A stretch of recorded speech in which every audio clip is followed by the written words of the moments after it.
ថ្ងៃនេះអត់សុខក្នុងហារតីទៅផ្សារត្រីទិញបន្លែ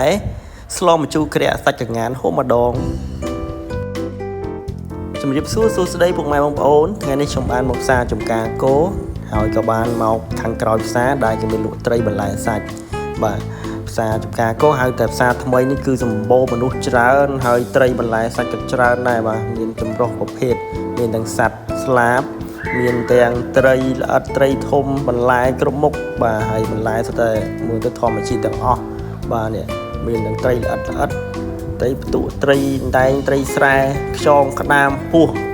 បាទហើយបន្លែក៏សម្បូរបែបបាទហើយរៀងរាល់ព្រឹកអ្នកនៅក្នុងក្រុងត្រីសុភ័ណ្ឌតែងតែ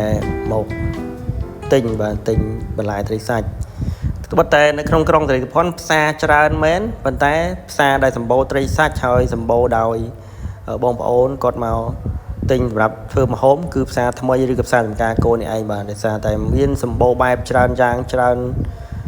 មុខដែលអាចឲ្យពុកម៉ែបងប្អូនគាត់ទិញទៅបានគ្រប់គ្រាន់ហើយយកទៅធ្វើម្ហូបបានតាមតម្រូវការរបស់គាត់បាទអរគុណសម្រាប់ទស្សនាវីដេអូនេះអរគុណជួយ like និង share ផងដែរបាទអរគុណច្រើន